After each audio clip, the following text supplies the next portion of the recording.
नमस्कार सम्मानित दर्शकों, आप क्रॉस मोटो चैनल पर हैं। इस एपिसोड में हम मोटरसाइकिल विषय से थोड़ा हटकर कुछ बहुत ही दिलचस्प चीज के बारे में बात करेंगे। परमाणु ऊर्जा।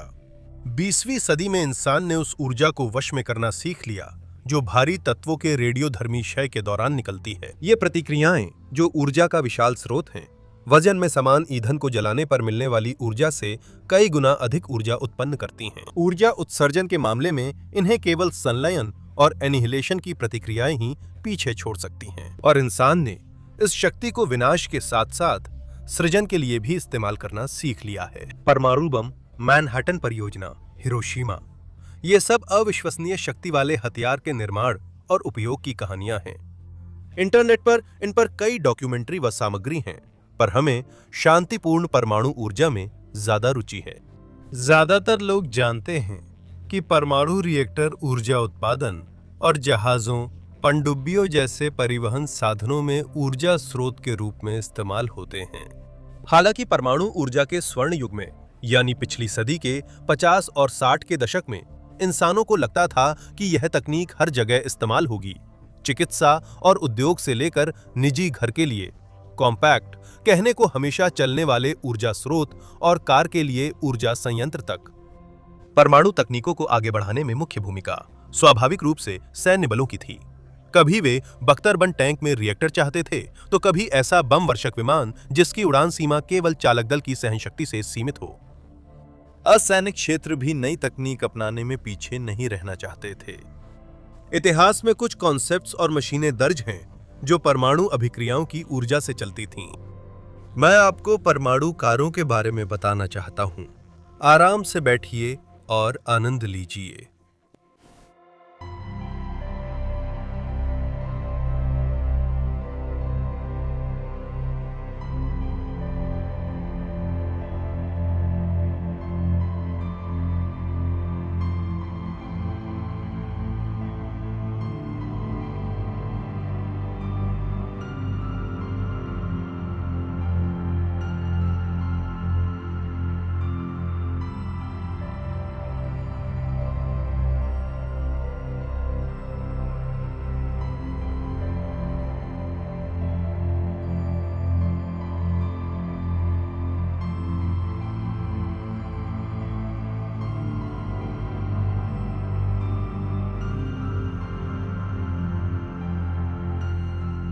परमाणु बम के आविष्कार से लेकर बाद में परमाणु ऊर्जा के शांतिपूर्ण उपयोग तक कई दशकों तक कई वैज्ञानिकों की सैद्धांतिक और प्रयोगात्मक गतिविधियां इसका आधार बनी। पहला परमाणु बम 1945 में अमेरिका में बना था। संयुक्त राज्य अमेरिका मानव इतिहास में एकमात्र देश है जिसने हिरोशिमा और नागासाकी में ये हथियार इस्तेमाल किया। 1949 में सोवियत संघ दूसरा देश बना जिसके पास परमाणु बम था। इसी साल सोवियत संघ में एक और महत्वपूर्ण घटना घटी। सरकार ने वैज्ञानिकों की दलीलों को सुनते हुए, जिनमें प्योत्र कपित्सा, सर्गेई वाविलोव और इगोर कुर्चातोव शामिल थे, संघ और दुनिया की पहली नागरिक परमाणु सुविधा यानी परमाणु बिजली घर के निर्माण का फैसला किया। अक्टूबर 1954 में ओबनिंस्क परमाणु बिजली घर शुरू किया गया और उसे मोसएनर्गो नेटवर्क से जोड़ा गया। परमाणु के शांतिपूर्ण उपयोग की नींव का पहला पत्थर रखा गया था।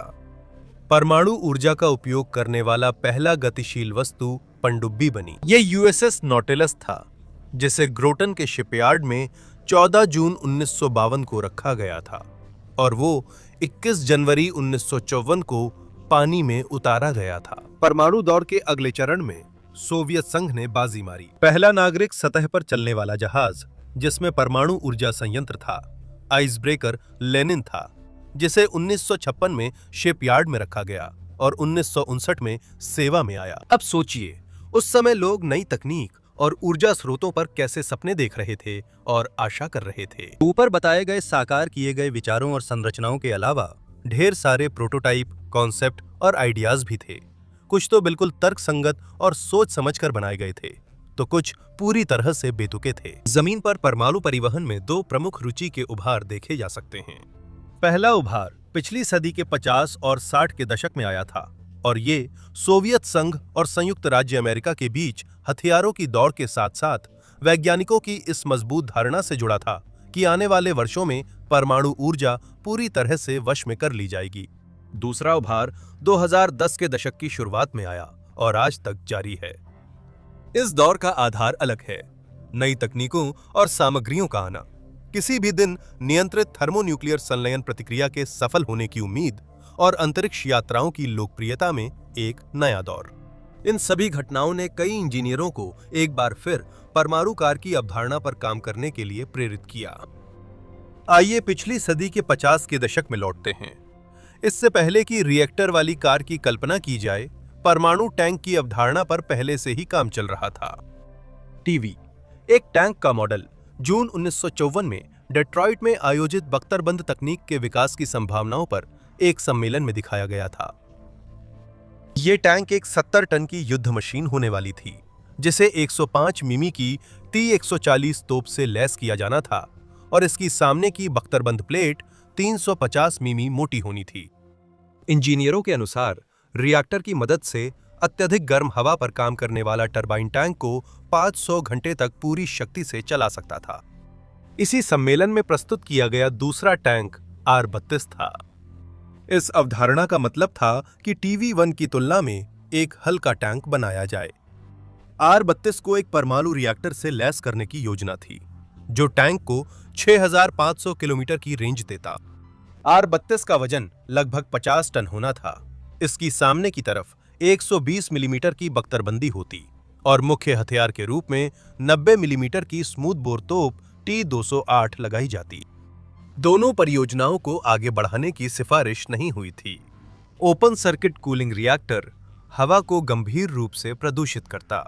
इंजीनियरों के अनुसार टैंक चालक दल को बाहरी प्रदूषण के साथ गंभीर विकिरण भी झेलना पड़ता।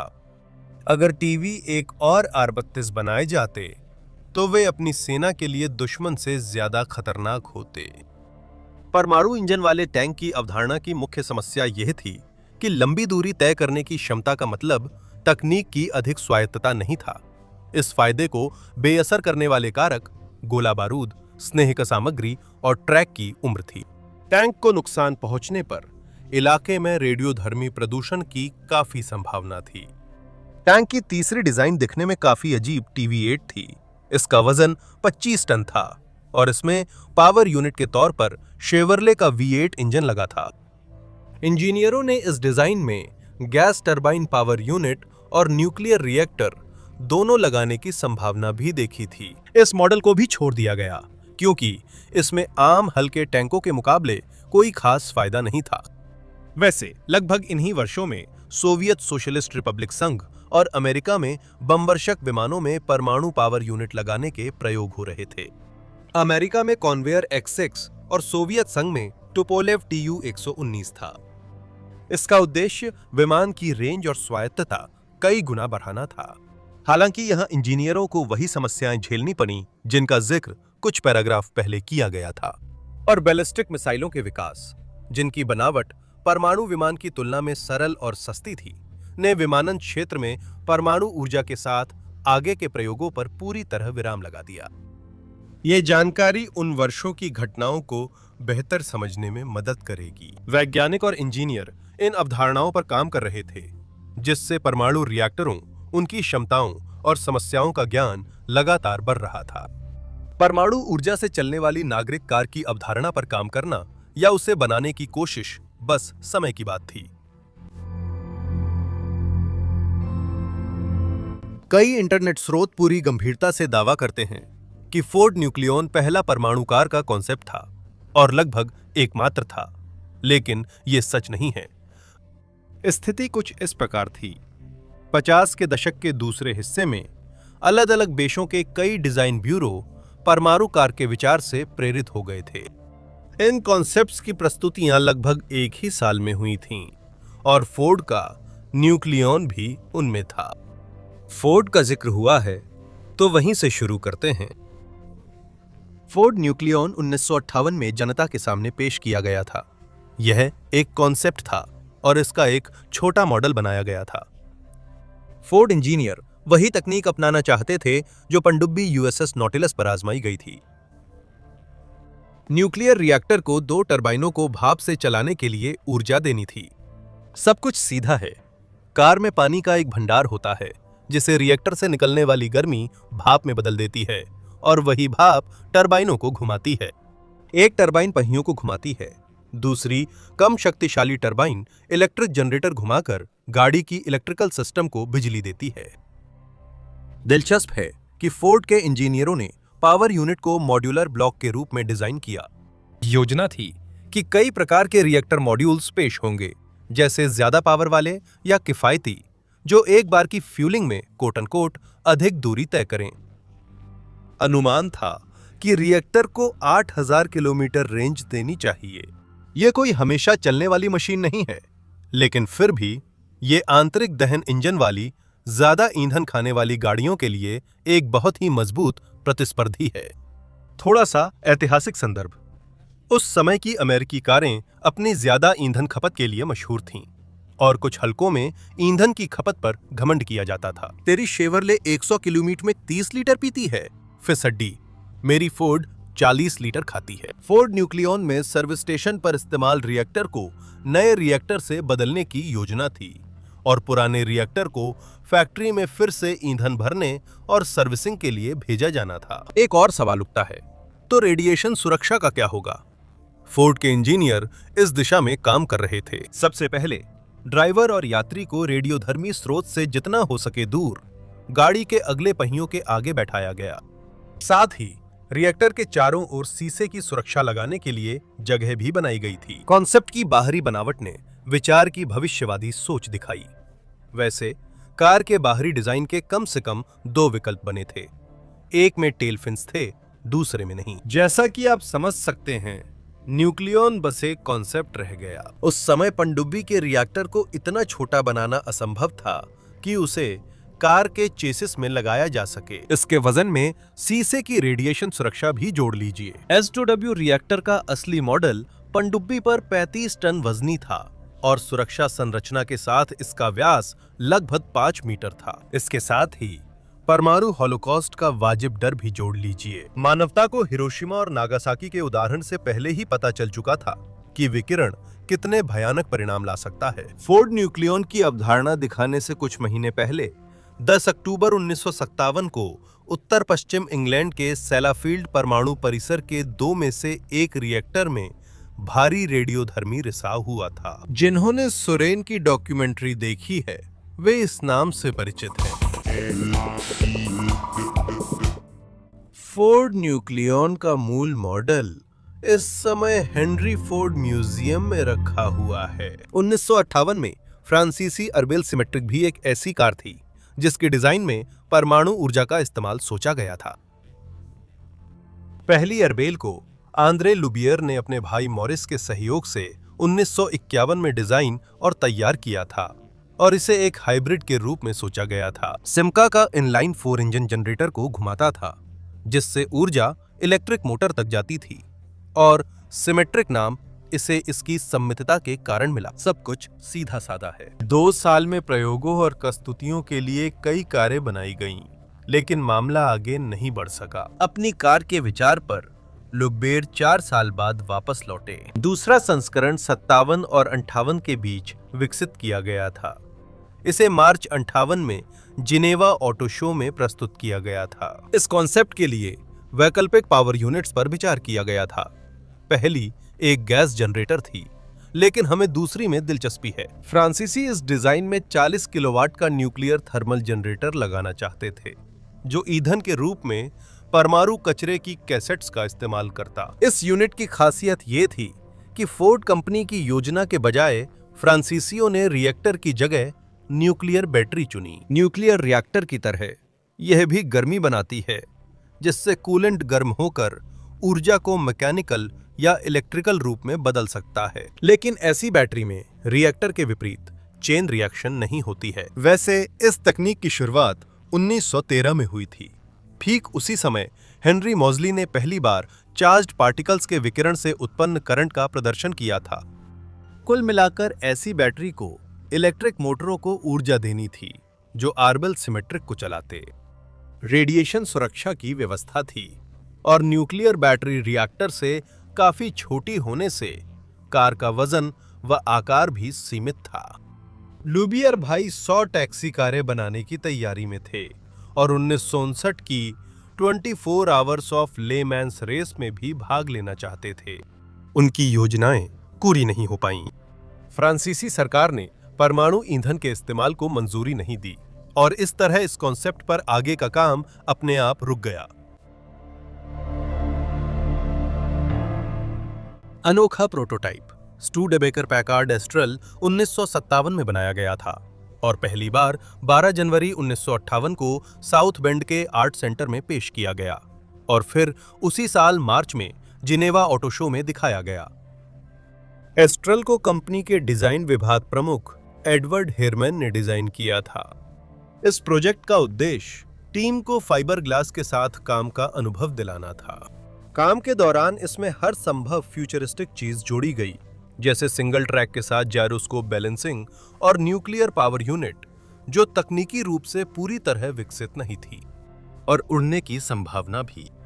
ये रहा प्रमाण स्वरूप चित्र। अगर पहले दो कॉन्सेप्ट्स ने न्यूक्लियर इंस्टॉलेशंस गिनने की कोशिश की, तो पैकार्ड ने सीधे ऐलान किया कि ये न्यूक्लियर होगा। इस कॉन्सेप्ट को कुछ समय डीलरशिप सेंटर में रखा गया, फिर स्टोरेज में भेज दिया गया। 30 साल बाद इसे रिस्टोर कर स्टूडेबेकर म्यूजियम में रखा गया। 1959 के जिनेवा ऑटो शो में पेश सिमका फुनगुर साल 2000 की कारों की भविष्यवाणी के लिए बना था। उस समय सिमका फ्रांस का एक प्रमुख ऑटोमोबाइल उद्यम था, जो हर साल 1 लाख के करीब वाहन बनाता था। जैसा अक्सर होता है, बड़े उद्यम सिर्फ उपयोगी वाहन ही नहीं बनाते, बल्कि अपनी पहचान भी बनाते हैं। रेस, प्रदर्शनियां, रिकॉर्ड वगैरह। सिमका ने ऑटो शो में साल 2000 की कार की अपनी कल्पना पेश करने का फैसला किया। सिमका फुलगुर में वे वॉइस कंट्रोल, रडार, 2 पहियों पर जायरोस्कोपिक स्टेबलाइजेशन के साथ चलने का विकल्प और ऊर्जा स्रोत के रूप में परमाणु रिएक्टर लगाना चाहते थे।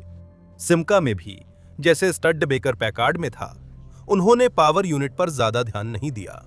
उनका मानना था, पोर्टेबल रिएक्टर बनेगा तो कार में लगा देंगे, तब तक प्रदर्शनी देखें। फोर्ड ने अपने विचारों को नहीं छोड़ा और 1962 में एक और कॉन्सेप्ट कार पेश की, जिसे सिएटल में अंतर्राष्ट्रीय प्रदर्शनी के लिए तैयार किया गया था। कॉन्सेप्ट फुल साइज में बना था। पहली नजर में यह 60 के दशक की फ्यूचरिस्टिक परियोजना लगती थी, जिसमें सिर्फ आगे के 4 नियंत्रित पहिए और बेहद नीची, लगभग लेटी हुई बैठने की व्यवस्था थी। यह प्रोटोटाइप एलेक्स ट्रेमालिस ने बनाया था, जो 50 के दशक से फोर्ड में ऑटो डिजाइनर थे। उनके कामों में एक था गायरोकॉर फोर्ड जायरॉन, जो 1961 में बना था। फोर्ड सिएटल ITE 21 कॉन्सेप्ट को भविष्य की कार, यानी साल 2000 की कार के एक विजन के रूप में विकसित किया गया था। 1962 तक फोर्ड समझ गया था कि कार के चेसिस में छोटा परमाणु रिएक्टर जल्द नहीं आएगा, जैसा परमाणु ऊर्जा समर्थक सोचते थे। इसलिए जब कंपनी ने कॉन्सेप्ट पेश किया, तो उन्होंने साफ-साफ कहा, देवियों और सज्जनों, जैसे ही परमाणु रिएक्टर तैयार हो जाएगा, बढ़िया, हम उसे कार में लगा देंगे। अभी उसमें पुराना V8 इंजन लगाया जा सकता है। डेवलपर्स का मानना था कि सिएटल ITE 21 के लिए शहर के माहौल में 60 हॉर्स पावर वाला इंजन काफी होगा। अगर आप लंबी यात्रा पर जा रहे हैं या आपको रोमांच चाहिए, तो इसे 400 हॉर्स पावर के ताकतवर इंजन से बदल सकते हैं। मेले में आगंतुकों को चौंकाने और भविष्य की असली कार दिखाने के लिए सिएटल ITE 21 के निर्माताओं ने इस कॉन्सेप्ट कार में कई ऐसी खूबियां जोड़ी जो तब कल्पना जैसी थीं। यहां आपको नेविगेशन सिस्टम, बारिश का sensor, parking sensor, auto dimming glass और बड़ा रंगीन मॉनिटर मिलता है। और बाद में ये सारी तकनीकें आखिरकार हकीकत बन गईं। सिएटल ITE 21 के अंजाम के बारे में कोई पुख्ता जानकारी नहीं है। संभव है कॉन्सेप्ट कार फोर्ड के गोदाम में छुपी हो या बहुत पहले ही खो गई हो। कई विदेशी कॉन्सेप्ट्स को देखने के बाद स्वाभाविक रूप से सवाल उठता है कि सोवियत संघ में ऐसी परियोजनाओं की क्या स्थिति थी।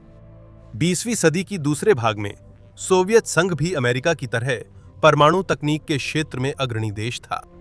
54वें साल में पहले परमाणु बिजली घर, याद दिला दूं, ओबनिस्क परमाणु बिजली घर के चालू होने पर सवाल उठा कि दूर दराज इलाकों में प्रतिष्ठानों को बिजली देने के लिए स्वचालित परमाणु बिजली घर कैसे बने।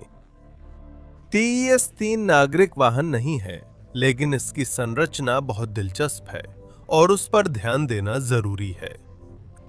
तो स्वचालित परमाणु बिजली घर के खाके 1957 में तैयार हुए और सिर्फ 4 साल बाद 1961 में TES-3 फैक्ट्री से बाहर आ गई। TES-3 को ओबनिस्क के भौतिक ऊर्जा संस्थान की वी प्रयोगशाला में विकसित किया गया था। ऑब्जेक्ट 27 का चेसिस किरोव फैक्ट्री के AKB में टी-टेस्ट टैंक के चेसिस को लंबा करके विकसित किया गया था।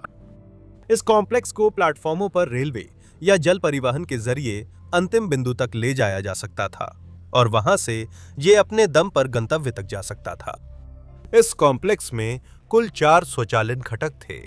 पहले में रिएक्टर रखा गया था, जिसका सक्रिय क्षेत्र एक सिलेंडर के रूप में था, जिसका व्यास 660 मिलीमीटर और ऊंचाई 600 मिलीमीटर थी, जिसके अंदर 74 ताप उत्सर्जक असेंबली थीं।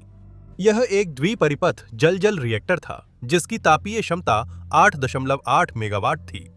खुद रिएक्टर, या यूं कहें कि उसका सक्रिय क्षेत्र, एक भारी शीशे के कप में था जो एक टैंक में रखा गया था। कामकाजी स्थिति में टैंक पानी से भरा रहता था और परिवहन की स्थिति में टैंक का पानी निकाल दिया जाता था। दूसरे ट्रांसपोर्टर में स्टीम जनरेटर, सर्कुलेशन पंप और अन्य उपकरण थे जो रिएक्टर संयंत्र में काम आते थे। तीसरी मशीन पर बिजली का उत्पादन किया जाता था। वहीं पर स्टीम टरबाइन यूनिट लगी थी जो 1.5 मेगावाट बिजली पैदा करने में सक्षम थी। चौथी यूनिट में नियंत्रण और मॉनिटरिंग पैनल था। साथ ही सहायक आपातकालीन डीजल जनरेटर यूनिट और बैटरियां भी थीं। काम की स्थिति में सभी 4 मशीनें एक निश्चित क्रम में पाइपलाइनों, नियंत्रण केबलों और पावर केबलों से जुड़ी होती थीं। साथ ही रिएक्टर और स्टीम जनरेटर इलेक्ट्रिकल और कंट्रोल यूनिट से दूर लगाए जाते थे। इसके अलावा अतिरिक्त सुरक्षा के लिए उनके किनारों पर मिट्टी के ढेर लगाए जाते थे और अतिरिक्त सुरक्षा के लिए कंक्रीट की दीवारें बनाई जाती थीं। TES-3 का परीक्षण ओबनिस्क के भौतिक ऊर्जा संस्थान में हुआ था। ये परीक्षण 1960 में शुरू हुए। 1961 में परीक्षण के दौरान स्टेशन को कार्यशील मोड में शुरू किया गया और ये 1965 तक ऐसे ही चलता रहा, जब तक कि थर्मल असेंबली को बदलने की जरूरत नहीं पड़ी। चारों स्वचालित वाहनों पर लगे सभी अतिरिक्त उपकरणों का कुल वजन 210 टन था। TES-3 के संचालन ने इसकी कार्यक्षमता साबित की। दूर दराज के क्षेत्रों के लिए परमाणु विद्युत स्टेशन और परमाणु ताप विद्युत संयंत्र के सिद्धांत स्पष्ट किए और पहली बार स्वनियंत्रण मोड में संचालन का अनुभव मिला। 67 की शुरुआत में सैन्य विभाग ने ऐसे विद्युत स्टेशनों के उपयोग से इनकार किया। नागरिक विभागों ने भी रुचि नहीं ली और TES-3 पर काम रोक दिया गया। बाद में रिएक्टर ब्लॉक का उपयोग बड़ी मात्रा में गर्म पानी बनाने के लिए भी सोचा गया, जो कुछ तेल क्षेत्रों में तेल सतह के करीब लाने के लिए जरूरी था। यह विचार कभी लागू नहीं हुआ और 1969 में यह स्वचालित परमाणु विद्युत स्टेशन हमेशा के लिए बंद कर दिया गया। 80 के दशक में कम क्षमता वाली ट्रांसपोर्टेबल बड़े ब्लॉक परमाणु विद्युत स्टेशनों के विचार का आगे विकास TES-7 और TES-8 के रूप में हुआ। 73 में इस विषय पर काम बेलारूसी सोवियत समाजवादी गणराज्य में जारी रखा गया, जब परमाणु ऊर्जा संस्थान के तहत एक विशेष डिजाइन ब्यूरो बनाया गया। कई वर्षों की मेहनत से 85 में पामीर 630D मोबाइल परमाणु विद्युत स्टेशन बनाया और चालू किया गया। इंस्टॉलेशन परीक्षण हेतु 2 मोबाइल परमाणु विद्युत स्टेशन कॉम्प्लेक्स बनाए गए, एक फील्ड कंडीशनों में रनिंग टेस्ट और दूसरा स्टैंड्स पर एनर्जी टेस्टिंग के लिए था। पहले पामीर रिएक्टर का इलेक्ट्रिक स्टार्ट 24 नवंबर 85 को हुआ था।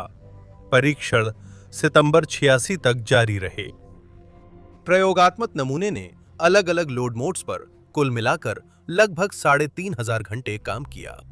इंस्टॉलेशन को 2 बार प्रोजेक्टेड पावर पर चलाया गया। रिएक्टर इंस्टॉलेशन की थर्मल पावर 5 मेगावाट थी और इलेक्ट्रिकल पावर 630 किलोवाट थी। रिएक्टर और टर्बो जनरेटर ब्लॉक 2 विशेष सेमी ट्रेलरों पर रखे गए थे। इंस्टॉलेशन के लिए मुख्य ट्रैक्टर के रूप में MS-7960 वाहन का उपयोग किया गया था। कुल मिलाकर स्टेशन का संचालन लगभग 28 लोग करते थे।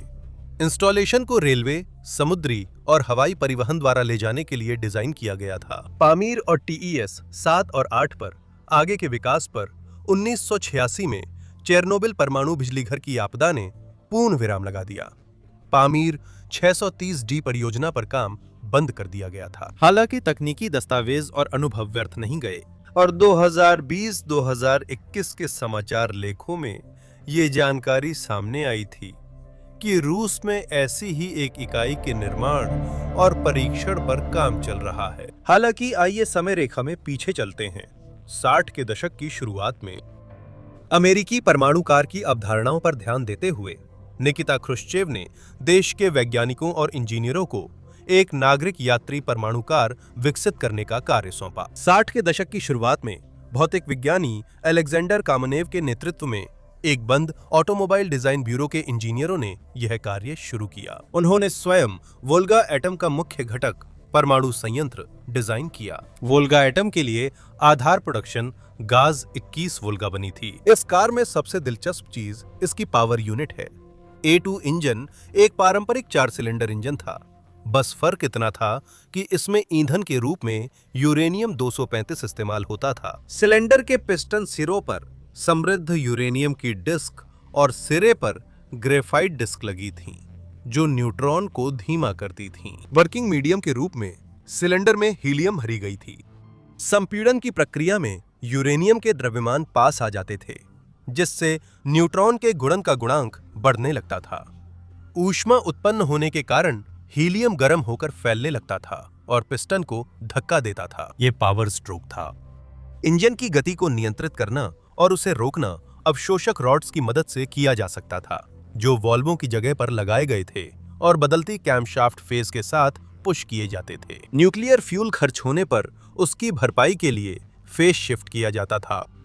पावर यूनिट का वजन लगभग आधा टन था। इसी वजह से ताकि चेसिस इस वजन को सह सके, 2 जोड़ी आगे के पहिए लगाए गए थे, जिन्हें स्टीयर किया जा सकता था और उन पर टॉर्क ट्रांसफर किया जाता था। इंजन 320 हॉर्स पावर की ताकत और लगभग 800 न्यूटन मीटर टॉर्क देता था। 1965 में सोवियत कार को टेस्टिंग ग्राउंड पर भेजा गया था। परीक्षणों से साबित हुआ कि डिजाइन काम करने योग्य है। इसके साथ ही न्यूक्लियर फ्यूल पर इसकी रेंज लगभग 60,000 किलोमीटर होनी थी और उसके बाद पावर यूनिट को बदलना पड़ता। हालांकि इस परियोजना को आगे बढ़ाना व्यवहारिक नहीं था। 2 प्रोटोटाइप बनाए गए थे, जिन्हें बाद में खोलकर नष्ट कर दिया गया। अब आइए हम अपने समय में लौटते हैं। 21वीं सदी में कम से कम 2 परमाणु ऊर्जा से चलने वाली कारों के प्रोटोटाइप बने। इनमें पहला कैडिलैक वर्ल्ड थोरियम फ्यूल है।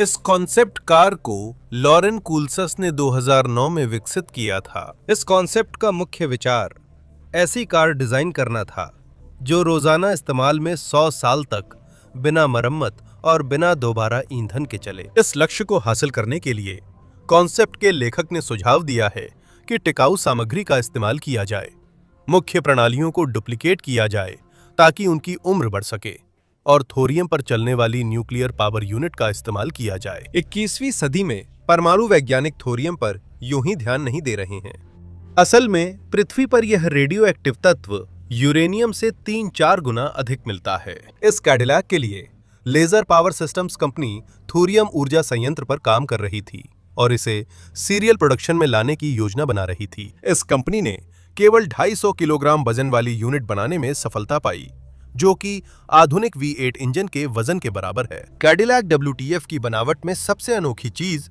उसके पहिए हैं। चारों पहियों में से हर एक 6 अलग-अलग हिस्सों से बना है। हर हिस्से के लिए अलग इलेक्ट्रिक मोटर दी गई है। इस तरह कूलेसुस ने अपनी बनावट को टिकाऊ बनाने का इरादा किया था, 100 साल के लिए, जैसा कि आप याद रखते हैं। और यह है एक बिल्कुल नया कार कॉन्सेप्ट जिसका नाम है स्पेसएक्स फ्यूजन कॉन्सेप्ट, जिसे 2022 में पेश किया गया था। वैसे इसका एलॉन मस्क से कोई लेना देना नहीं है। इस कॉन्सेप्ट को डिजाइनर केलन गस्टिन ने बनाया है। वह इस कार में HB11 रिएक्टर के उपयोग पर विचार कर रहे हैं। इस रिएक्टर का काम करने का सिद्धांत सभी पहले देखे गए डिजाइनों की तरह रेडियोधर्मी तत्वों के विघटन पर आधारित नहीं है, बल्कि इसमें हाइड्रोजन के परमाणुओं से बोरॉन 11 के परमाणु लेजर विकिरण की मदद से संश्लेषित किए जाते हैं। HB11 रिएक्टर पारंपरिक परमाणु रिएक्टरों से ज्यादा सुरक्षित बताया गया है। यह कॉम्पैक्ट थर्मोन्यूक्लियर रिएक्टर भविष्य की कार के पीछे लगाने की योजना है। यह विचार न सिर्फ परिवहन साधन बल्कि कॉम्पैक्ट, पर्यावरण के अनुकूल और सुरक्षित रिएक्टर बनाने के लिए भी दिलचस्प है। दिलचस्पी रखने वाले HB11 रिएक्टर गूगल कर सकते हैं। इसी तरह मिनी रिएक्टर बनाने के मामले में 2022 में रोल्स रॉयस कंपनी ने भी अपनी उपस्थिति दर्ज कराई थी।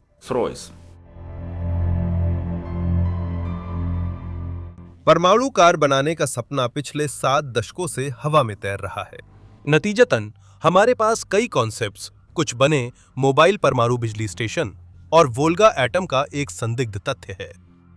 और इसमें कोई हैरानी की बात नहीं है। इन आइडिया के बड़े पैमाने पर उत्पाद न बन पाने का कारण मेसनों और चेकिस्टों की कोई गुप्त साजिश नहीं थी। इसका एक साधारण और तार्किक कारण है। पहले, परमाणु कार बनाना जटिल और महंगा है। परमाणु ऊर्जा स्रोत के लिए उच्च गुणवत्ता और महंगे सामग्री चाहिए। ऑटोमोबाइल निर्माण और सर्विस स्टेशन के मेंटेनेंस स्टाफ की योग्यता पावर यूनिट के साथ काम करने के लिए अधिक उच्च स्तर की होनी चाहिए। दूसरी बात, परमाणु रिएक्टर वाली कार की सबसे बड़ी समस्या है रिएक्टर के बिल्कुल पास सुरक्षित रेडिएशन स्तर बनाए रखना। सीसा इस काम में ठीक ठाक है, लेकिन यह ढांचे को बहुत ज्यादा भारी बना देता है। एक और बड़ी समस्या यह है कि रिएक्टर से निकलने वाली गर्मी का क्या किया जाए। रिएक्टर की करीब 75% ऊर्जा गर्मी में बदलकर कार के अंदर और आसपास रहेगी। परमाणु बिजली घरों, पनडुब्बियों और जहाजों को यह समस्या नहीं होती, क्योंकि उनके पास काफी पानी होता है। आखिरी और सबसे महत्वपूर्ण बात, मुझे लगता है आप में से हर किसी ने कभी न कभी अपने देश या उदाहरण के लिए अपने शहर में सड़क दुर्घटनाओं के आंकड़े जरूर देखे होंगे। आप जानते हैं हर साल कितनी गाड़ियां खंभों, डिवाइडरों या एक दूसरे से टकराती हैं। अब सोचिए, ये परमाणु कारें हैं। इस तकनीक से गंभीर सड़क दुर्घटना में पर्यावरण प्रदूषण की संभावना पूरी तरह खत्म नहीं हो सकती। और अगर ऐसी कार किसी आतंकवादी के हाथ लग जाए तो ये पहियों पर चलती हुई एक गंदा बम बन जाएगा।